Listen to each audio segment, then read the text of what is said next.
Bueno, sean muy bienvenidos a esta clase. Hoy vamos a hablar un poco sobre la fisiología del entrenamiento, ¿sí? Habíamos dicho que el entrenamiento era un conjunto de acciones que nosotros ejercíamos sobre el entrenando para obtener una respuesta en forma de adaptación biológica. Y lo que se adaptaban eran los diferentes tipos de sistemas. Ahora, existe el sistema cardiovascular, el sistema respiratorio, el sistema osteoarticular, el sistema muscular y también tenemos el sistema energético. Estos sistemas se adaptan a las cargas de entrenamiento, a los estímulos que ustedes le dan a su entrenando para poder llegar al rendimiento deportivo. Si una persona necesita tener resistencia, entonces las cargas de entrenamiento tienen que estar orientadas para encontrar la resistencia. Si necesita fuerza, tiene que estar orientada a la fuerza, ya sea si sea una fuerza de resistencia, si sea una fuerza máxima o si sea una fuerza explosiva. Entonces, hoy vamos a conocer algunos componentes de la fisiología, de cómo ocurren estas adaptaciones y qué es lo que hay y qué es lo que se adapta. Entonces, vamos a tener como contexto, ¿verdad?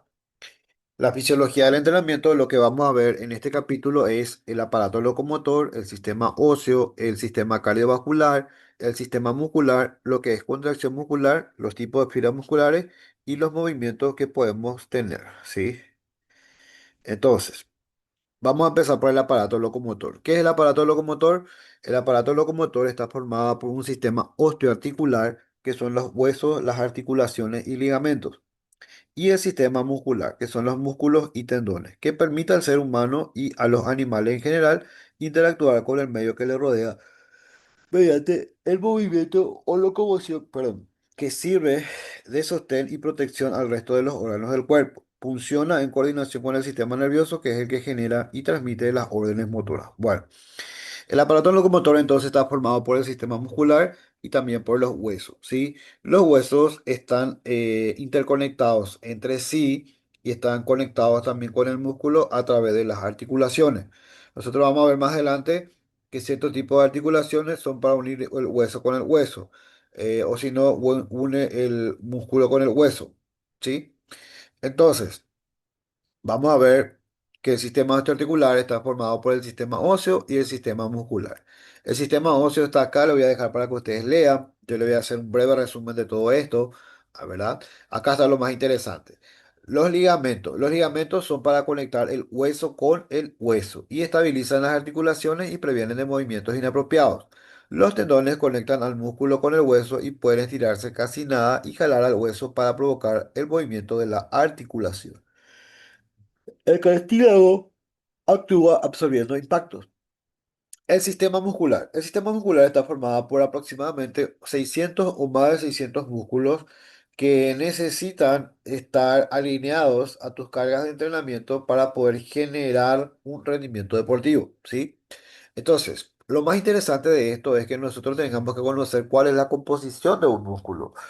El músculo, si nosotros hacemos un corte de una sección transversal del músculo y lo ponemos en el microscopio, vamos a ver que tiene ciertas particularidades, ¿sí?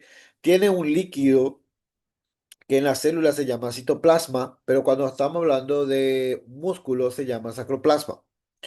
En ese sacroplasma hay ciertos organelos y estructuras que están flotando entre sí y entre ellos están también un conjunto de fibras musculares, ¿sí? Ahí como ustedes ven en la imagen de abajo, tenemos acá que son las fibras musculares que están recubiertas por una fascia muscular.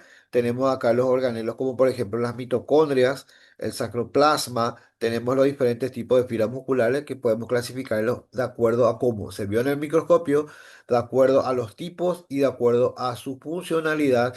Cada fibra muscular se comporta de una u otra manera, ¿sí? Entonces, lo que tenemos que tener en cuenta acá es lo siguiente. El músculo se clasifica por fibras musculares, tienen fibras musculares dentro de su composición. Y una clasificación de tres fibras musculares. Según se vio en el microscopio, por el color rojo que se lo vio, se lo llamó fibras rojas. El color rojo era por los contenidos altos de hemoglobina, que tenía también una proteína transportadora fijadora de oxígeno, que era la transferrina también, ¿verdad? Y una hemoglobina que hace que tenga el color característico rojo. Después se vio una fibra que no tenía ningún color y era blanca, entonces se lo llamó fibras blancas. Y una fibra intermedia que hacía que se veía como rosado, porque tenía un poco de color rojo y un poco de color blanco, y a eso se llamaron fibras rosas. De acuerdo al tipo, el sinónimo de los nombres de estas fibras musculares puede ser tipo 1, que son las fibras rojas, tipo 2A, que son las fibras de contracción intermedia, y fibra de 2B, que son las fibras explosivas o las fibras blancas. Ahora, también, de acuerdo al grado de contracción muscular, pero se puede hablar de que tenemos la fibra de contracción lenta, la fibra de contracción intermedia y la fibra de contracción rápida o explosiva. Entonces son todas sinónimos de esas palabras. En un lado pueden encontrar ustedes que se refiere a fibra tipo 1, el otro lado le va a decir fibras rojas o el otro lado va a decir fibras de contracción lenta. Pero todos son sinónimos y se refieren al mismo tipo de fibras. Entonces eso es lo más importante. Bueno, ¿qué es lo que pasa con estas fibras musculares? Cuando el músculo recibe la acción o cuando el músculo tiene que moverse, nosotros tenemos dos formas en que el músculo puede moverse, de forma voluntaria y de forma involuntaria. De forma voluntaria es cuando nosotros pensamos el movimiento y a través de una transmisión del cerebro al músculo se produce un movimiento del músculo. Cuando yo pienso que voy a hacer un curl de bíceps, yo pienso en la acción del curl de bíceps y es esa acción que viaja desde el cerebro hasta el músculo para que se produzca la flexión y la extensión del bíceps. Entonces yo necesito primeramente una señal que viene del cerebro para poder conectar al músculo y decirle, che, ahora quiero que te contraigas, ahora quiero que te muevas, ¿sí? Y cuando el músculo se contrae es que le estira el hueso y se produce la locomoción, ¿sí? A través de la articulación, el ligamento, así como vimos que estaban unidos el hueso con el músculo. Cuando se producen las contracciones musculares, se produce movimiento, acortamiento y alargamiento de la fibra muscular. Pero, ¿cómo se produce la contracción muscular? Bueno, la contracción muscular, tenemos que tener en cuenta lo siguiente. Si hacemos un corte de una fibra muscular, vamos a ver que esa fibra muscular está formada por proteínas. Tiene una proteína de soporte que se llama la tropomiosina, la troponina, y tiene dos proteínas que son las estrellas, que son la actina y la miosina. La actina y la miosina son muy afines entre sí, quieren unirse demasiado entre sí, pero el sitio de unión de acción, de unión, en donde se unen la actina y la miosina, están bloqueadas por proteínas, que son la troponina A, la troponina B y la troponina C. Entonces no se pueden unir entre sí porque está bloqueado. Acá ocurre lo siguiente, la contracción muscular ocurre cuando existen ciertas estructuras especializadas del sistema nervioso central que reciben la señal eferente del cerebro y conectan al músculo para decirle al músculo, ahora tenés que contraerte, ahora tenés que relajarte. A eso nosotros lo vamos a conocer como neuromotoras. Las neuromotoras son las estructuras especializadas que reciben la señal neuromotora del cerebro y conectan al músculo para que se produzca el impulso neuromotor, produzca un cambio en la conformación de la membrana, de la polarización de la membrana. Eso quiere decir un potencial de acción de membrana o más positivo o más negativo hacia afuera o hacia adentro, y eso hace que se abran los canales dependientes de voltaje como el sodio y potasio, también se libera calcio a nivel intracelular del retículo sacroplasmático, el calcio se libera, el calcio sale, remueve a las proteínas que tapan el sitio de unión de la actina con la miosina, y la actina se une con la miosina usando ATP, y es ahí en donde se produce que la actina se desplaza sobre la miosina, y eso es lo que se lleva a cabo o se conoce como la contracción muscular. El desplazamiento de la actina sobre la miosina es la contracción muscular.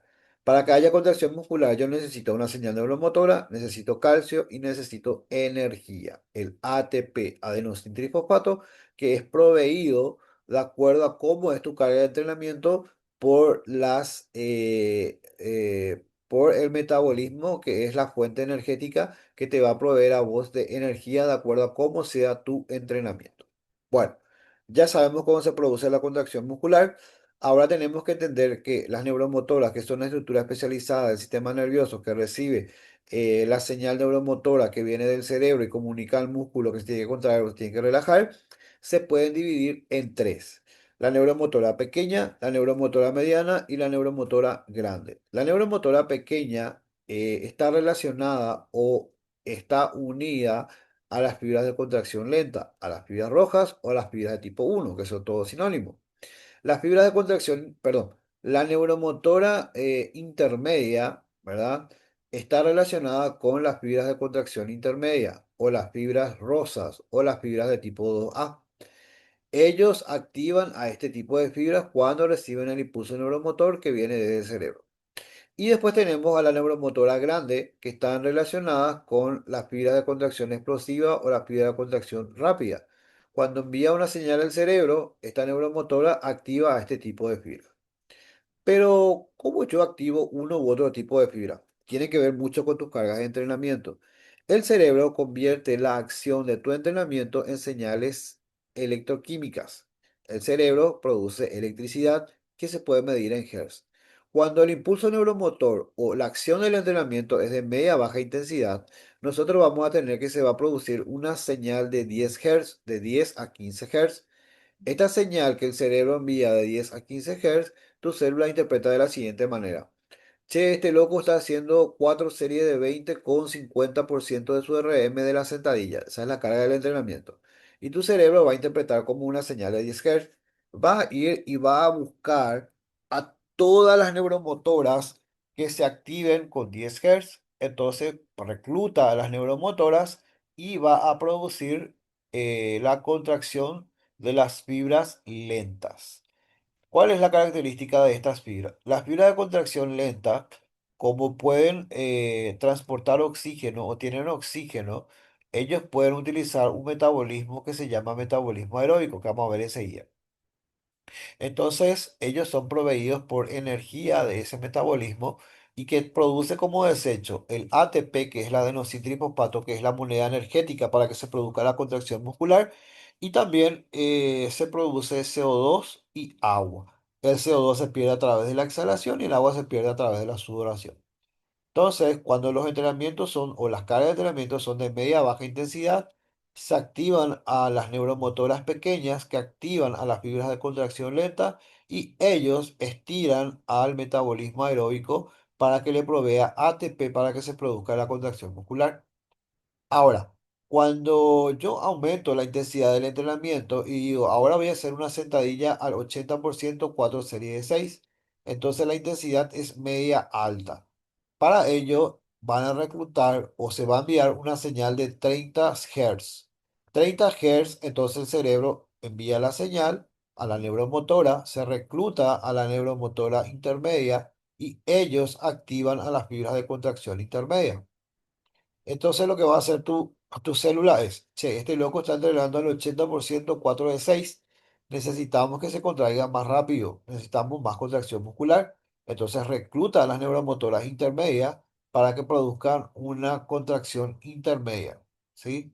Bueno, el otro caso es cuando las cargas de entrenamiento son muy altas, de alta intensidad y de corta duración. Entonces, lo que pasa es que un 90% 3 por uno o un 100% 2 por uno, por ejemplo. Estas cargas lo que van a decirle a tu cerebro es, che, mira, cerebro, acá yo estoy necesitando más contracción más rápida porque estoy trabajando de esta forma, con más carga de entrenamiento. Entonces tu cerebro lo que es, convierte la señal de 50 a 100 Hz y recluta a esas neuromotoras grandes que van a activar las fibras de contracción explosiva. Entonces, una vez que hagan eso, el reclutamiento, se produce la contracción muscular y entonces le puede hacer frente a tu 2 por uno al 90%. Entonces, esos son los tres estadios de estas estructuras especializadas que reciben a la señal neuromotora y producen la contracción muscular. Bien, un ejemplo claro. Por ejemplo, si yo hoy estoy haciendo bíceps, curl de bíceps con la barra y hago 10 repeticiones y en la número 11 ya no puedo hacer más, y después de someterme a un programa de fuerza de 4 a 6 semanas o 8 semanas, yo veo que ahora mi curva de bíceps puede llegar a 20 y en el 21 ya me muero. ¿Qué quiere decir eso? Antes era en el 10 y 11 ya moría, ahora es en el 20 y en el 21. Aumentó la cantidad de repeticiones. Eso quiere decir que aumentó el tiempo o se resistió a la aparición de la fatiga, ¿sí? Bueno, tenemos que entender también que el otro estadio, cuando hacemos 3 series de 6 repeticiones al 80%, va a reclutar a las neuromotoras intermedias que van a activar las fibras de contracción intermedia. Entonces ellos van a ser responsables o actúan de cierta forma como fibras rojas porque tienen en su composición el comportamiento de las fibras rojas, por eso tienen un color rojo y también se comporta como las fibras explosivas o las fibras blancas, que también vamos a ver que o sea, que ellos utilizan la contracción muscular para los entrenamientos de donde requieran mucha velocidad, potencia o aceleración. Bien, entonces, el impulso neuromotor va de 30 Hz en adelante. Cuando el impulso neuromotor, cuando tu entrenamiento es, por ejemplo, al 90% 2 por uno, él envía una señal neuromotora que va de 50 a 100 Hz, que van a activar a la fibra de contracción explosiva y ellos son los responsables de las contracciones explosivas, ¿sí? Que necesitan energía que proviene de un metabolismo que le dé energía de forma rápida, que enseguida vamos a ver cuál es ese metabolismo. Bien, esos son los estadios de las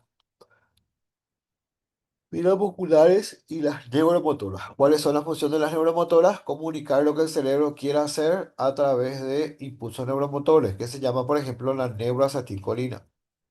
Bien.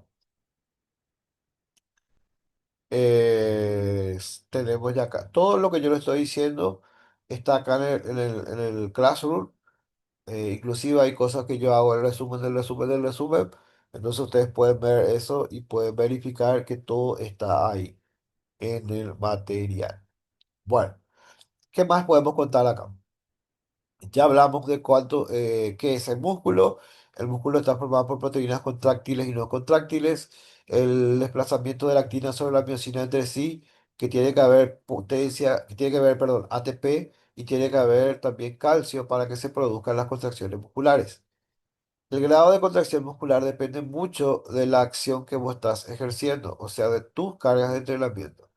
Si vos trabajás el 90%, dos series de uno, vos estás reclutando neuromotoras intermedias que van a activar a la fibra de contracción intermedia. Ahora, si vos vas a buscar trabajar la fuerza explosiva, por ejemplo, tenés que hacer entrenamiento que esté acorde a las cargas que van a reclutar a las neuromotoras que van a activar a las fibras musculares que vos estás buscando. Ahora, yo no puedo decir que haciendo 4 series de 20 con 50% voy a lograr mejorar mi fuerza máxima. ¿Por qué?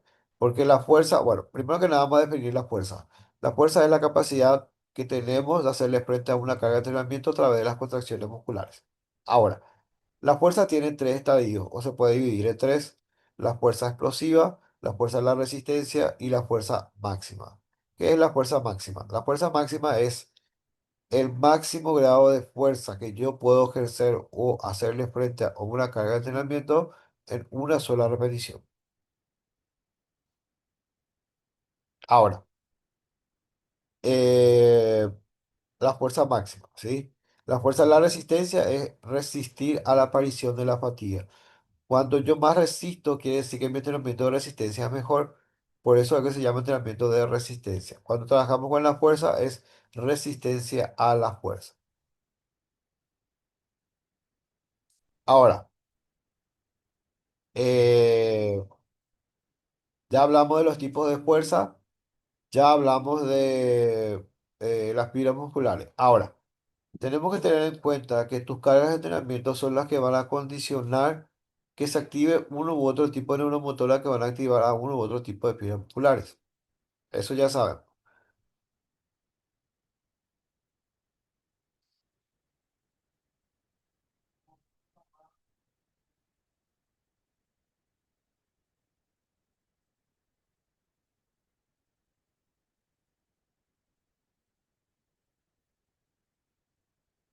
Bien, espérenme que un ratito acá voy a subir. Acá estoy bajando. Bueno. El sistema muscular se puede dividir, o las contracciones musculares se puede dividir a través de tensiones musculares.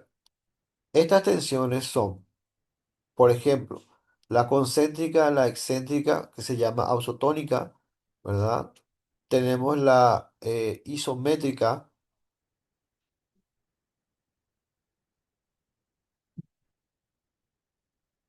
y tenemos una tensión que es isoquinética o isocinética también, ¿sí? Entonces, las ausotónicas se dividen en contracciones excéntricas y contracciones excéntricas, concéntricas y excéntricas. Para poder entender mejor este concepto, tenemos que entender algo,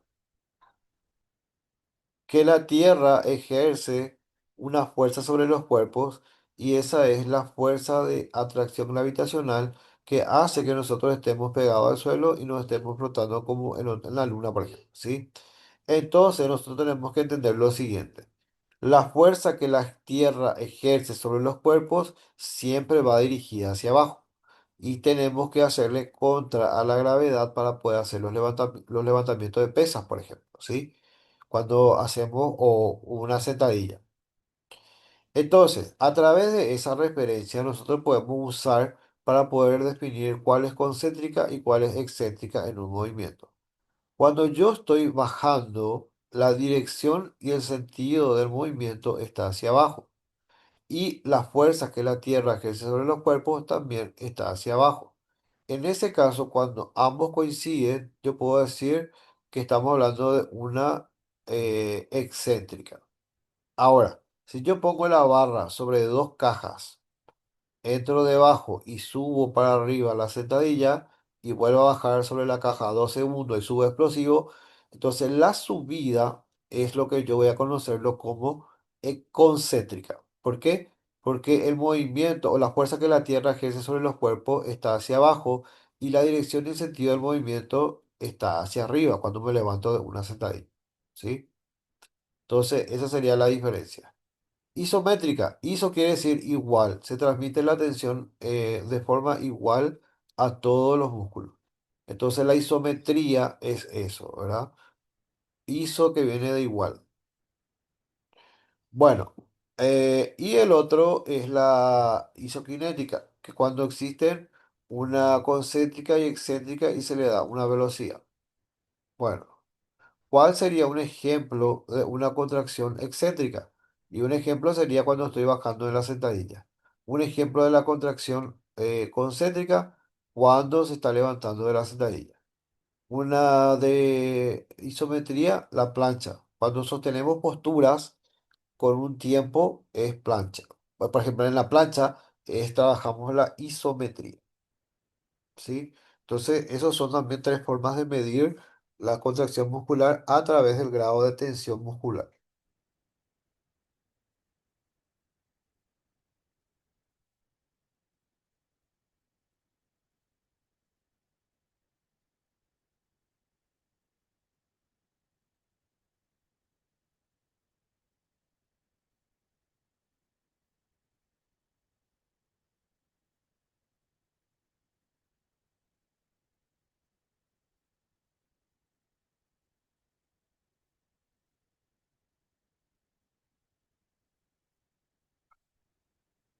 Bueno,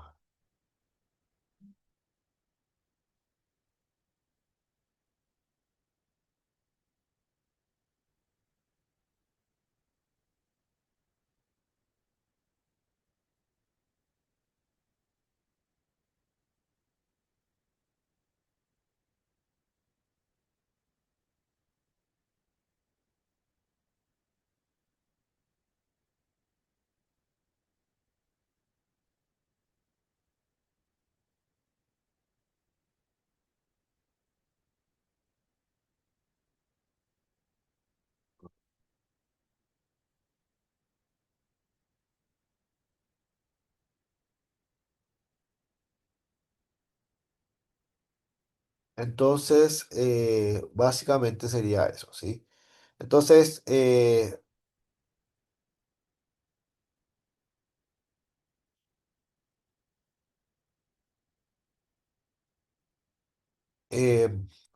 En esta clase vimos también ya, ¿verdad?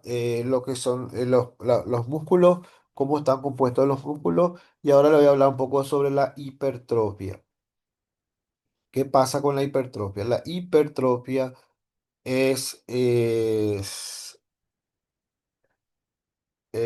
la hipertrofia es hiper, que es un aumento, y tenemos también el contrario, que es la hiperplasia, ¿sí?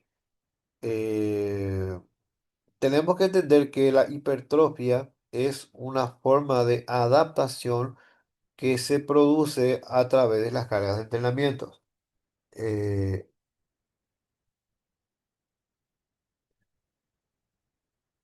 Espérame que un ratito voy a compartirle acá.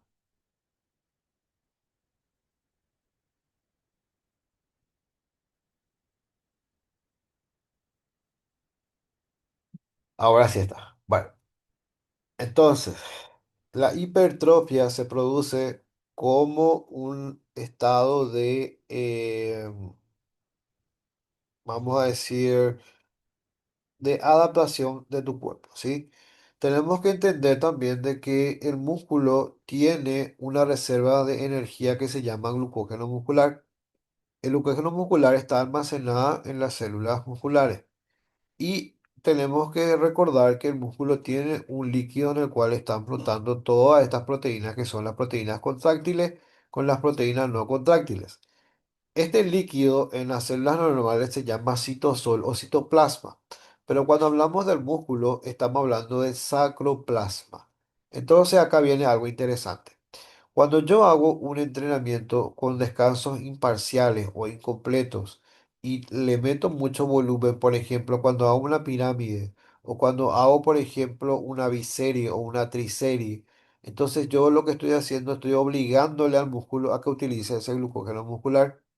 ¿Y qué va a pasar? Yo hago, por ejemplo, una triserie. Hago, por ejemplo, un curl de bíceps con la barra, hago un curl de bíceps con la mancuerna y hago martillo.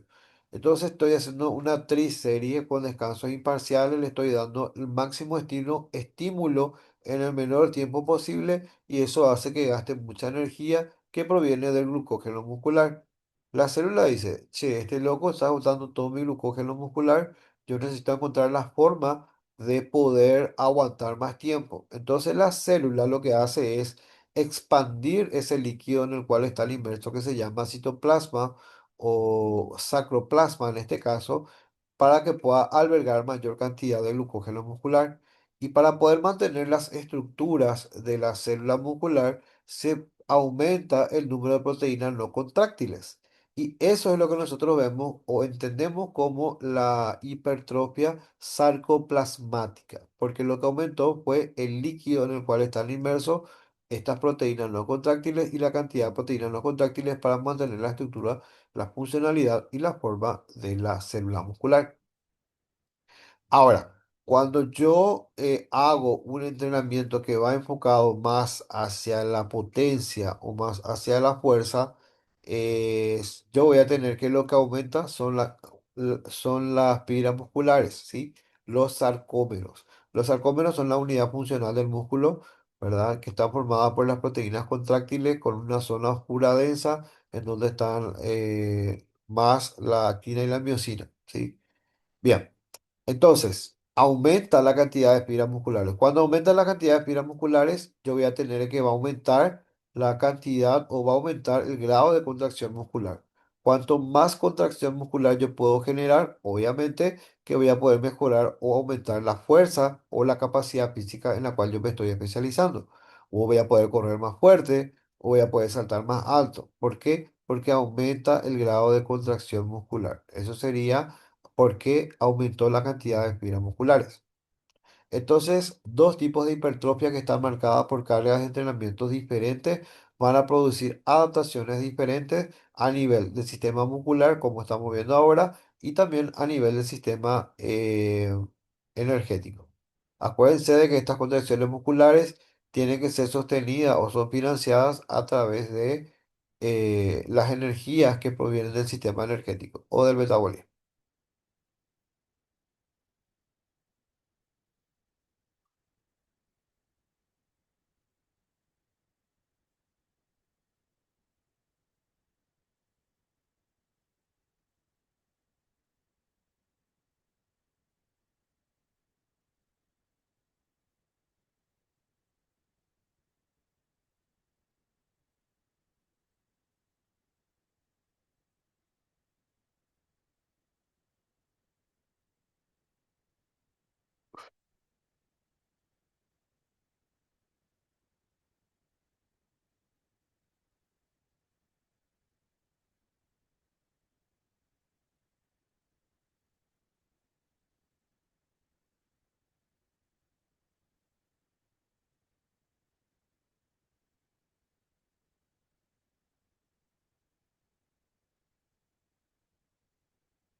Bueno, entonces, es, cuando nosotros desarrollamos nuestro plan de entrenamiento, tenemos que tener en cuenta de cuál va a ser el tipo de hipertrofia que queremos desarrollar en nuestro entrenando en los atletas.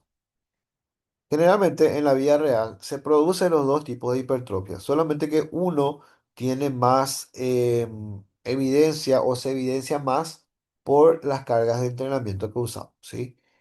Entonces, eso sería hablando un poco de lo que ocurre a nivel fisiológico cuando hacemos ejercicio.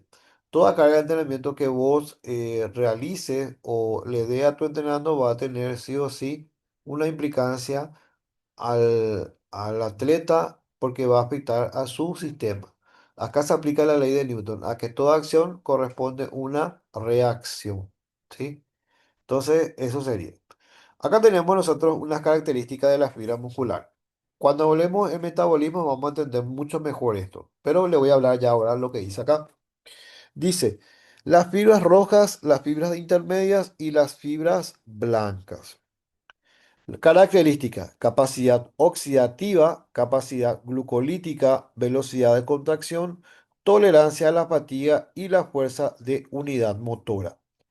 Capacidad oxidativa quiere decir que utiliza el oxígeno como conductor o el oxígeno como aceptor final de electrones a través de la cadena de electrones de respiración, que es un proceso complejo en el cual se obtiene energía y utiliza como fuente o como sustrato a los carbohidratos, a las grasas y a las proteínas. Cuando hablemos del sistema energético vamos a mencionar esto otra vez y vamos a explicar con más detalles. Ahora, como está este cuadro acá, le voy a explicar así a grandes rasgos. Capaz no me entiendan todavía, pero a eso se refiere. La capacidad oxidativa. La oxidación, óxido-reducción, tiene que ver con un proceso que ocurre dentro del metabolismo, oxidorreducción, en donde uno gana y el otro pierde electrones a través del oxígeno. Por eso se llama oxidación. Oxidación completa de las grasas, oxidación completa de los carbohidratos y la oxidación completa de las proteínas. Cuando hablamos del entrenamiento y más en alto rendimiento, tenemos que tener en cuenta esto que se producen anabolismo y catabolismo. El catabolismo de la proteína puede llegar a ser desastroso. ¿Por qué? Porque libera amoníaco, NH3, ¿sí? Se forma un compuesto de NH3 y también podemos percibir que cuando el entrenamiento es de alta intensidad y el atleta no se alimenta bien y se produce la ruptura de estas proteínas, la urea aumenta, la concentración de urea aumenta y eso puede llegar a ser dañino para los órganos. La orina se vuelve más oscura, se vuelve o con espuma o también con un olor más o menos al amoníaco. Entonces, tenemos que tener en cuenta que el catabolismo de las proteínas no tienen que llegar a ese punto, ¿sí? Entonces, la capacidad oxidativa tiene que ver con el uso del oxígeno dentro del procesamiento. Por eso dice que las fibras rojas tienen una capacidad oxidativa alta. Recuerden que las fibras rojas se llamaban rojas ¿por qué? Porque tenían la capacidad de transportar oxígeno. Entonces, al usar oxígeno, su capacidad oxidativa es alta. Las fibras de contracción intermedia, acuérdense de que él se comportaba de cierta forma como fibras rojas, por eso se llamaban fibras rosadas, y también como fibras blancas. Entonces, por eso se dice que la capacidad oxidativa de las fibras intermedias es moderadamente alta. Y en las fibras blancas, en realidad no es baja, sino que no existe luego capacidad, bueno, existe una oxidación parcial, pero no es total. ¿Sí? O podemos obviar y decir que no existe eso ahí.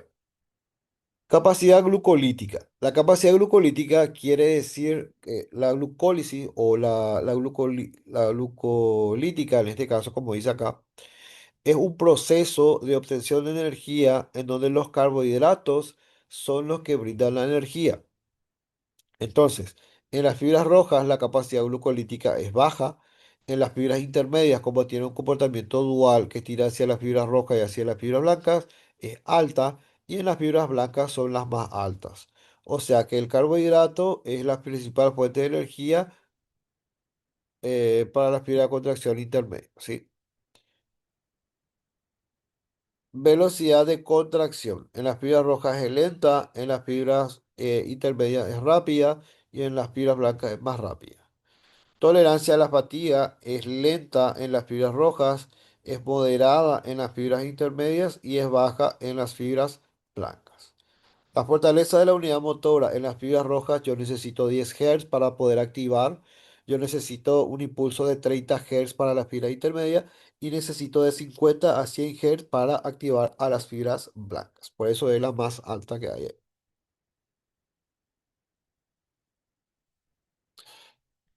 Esto ya vimos, esto era la tensión muscular, ¿verdad? Que era la isometría.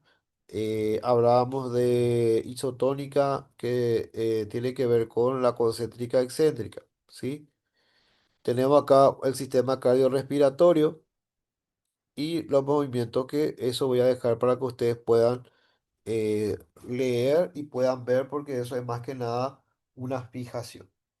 Bien, entonces, la clase va a estar en el Classroom. Ustedes van a tener una tarea que tienen que completar y si no entienden algo o están buscando eh, algo para poder hacer acá, o lo puedan entender, entonces me escriben, me avisan y vamos a estar contestando cualquier pregunta o duda que tengan ustedes. Entonces la clase de hoy, para no darle demasiados conceptos, vamos a dejar hasta acá y después vamos a seguir con la siguiente clase.